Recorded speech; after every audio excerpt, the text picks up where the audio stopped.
how to fix cldflt.sys BSOD error in Windows 11. Hello friends, this BSOD is commonly accompanied by system service exception bug check. Follow the steps to fix it. The first method is uninstall and reinstall OneDrive. Click on search, type PowerShell, right click on Windows PowerShell, select Run as Administrator, go to the video description. You will find this command there.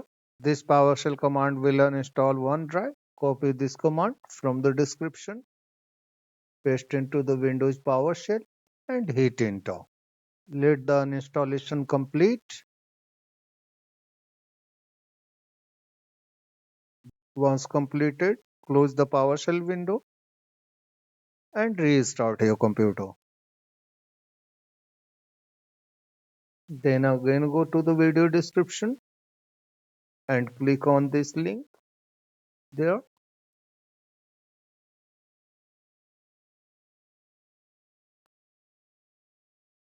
After clicking on the link, you will reach this page. Click on download OneDrive. After downloading, click on this file.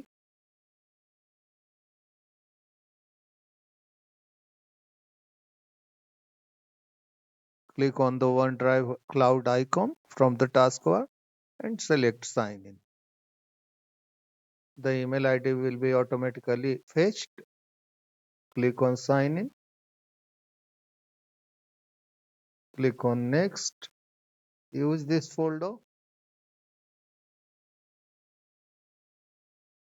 Getting ready.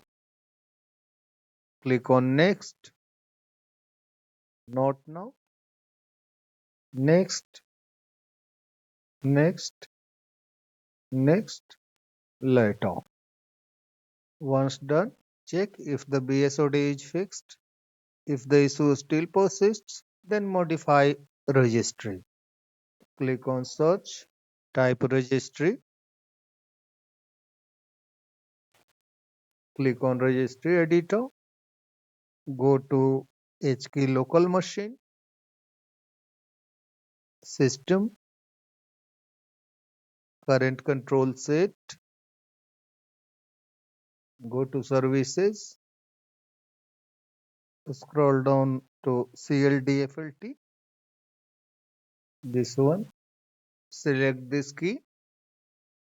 You will find start default value. Double click on this default value and change its value data to 4.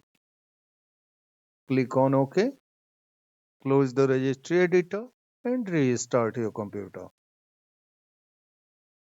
The issue should be fixed now. If the blue screen error still persists, then run sfc and DISM command line tools. To do this, click on search, type cmd, right click on the result, select run as administrator.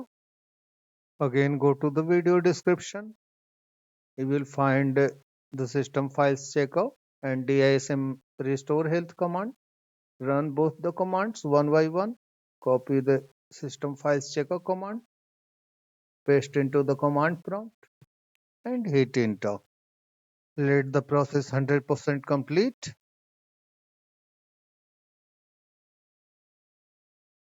Once completed, copy this command,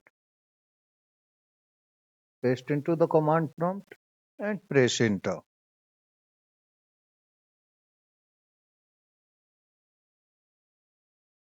Close the command prompt and restart your computer. The issue should be fixed now. That's all friends. Thanks for watching the video.